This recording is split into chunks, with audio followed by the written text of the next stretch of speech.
बगल में छोरा, शहर में डिंडोरा। सर्दी का मौसम था। आंगन में 3 महिलाएं बैठी थीं।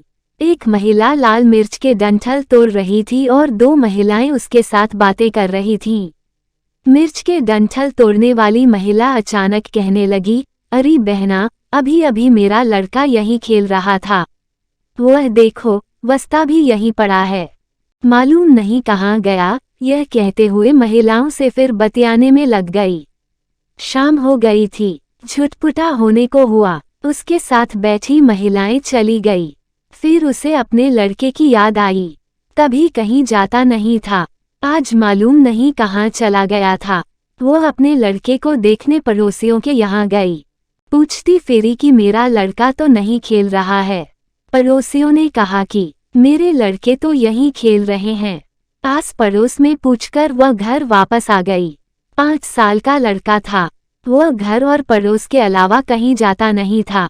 अब तो उसने रोना शुरू कर दिया। आस पड़ोस से औरत और लोग बाग आ गए। पता चला कि लड़का कहीं चला गया है। परिवार तथा पड़ोस के कई लोग शहर में इधर उधर ढूंढने निकल पड़े। शहर की कोतवाली में भी इत्तला कर दी और शहर में मुनादी पिटने लगी। घर में सभी परेशान थे। सब एक जगह बैठकर शोक सा मनाने लगे। खाना बनाने का समय हो चुका था, लेकिन चूल्हा ऐसा ही पड़ा था। घर के सभी सदस्य मुंह लटकाए बैठे थे। कुछ पड़ोसिनें भी उनके पास बैठी थीं। सभी कुछ न कुछ बोल रही थीं। कोई कहता कि कोई पकड़कर तो नहीं ले गया या किसी ने कुछ कर तो नहीं दिया। लड़के की मां के मन में रह रहकर तरह तरह के स्थान आ रहे थे। सर्दी कुछ बढ़ गई थी। एकाएक चादर लेने के लिए लड़के की मां कमरे में गई। जैसे ही उसने वहां से चादर उठाई, उसकी नजर लड़के के चेहरे पर पड़ी। उसका लड़का सो रहा था। लड़के को लेकर उसकी मां आंगन में आई। लड़का पसीना पसीना हो रहा था। कभी वो उसे पुचकारती थी, कभी गोदी में लिए लिए सीने से लगा लेती थी। अब जो भी सुनता था कि लड़का मिल गया, भागता चला आ रहा था।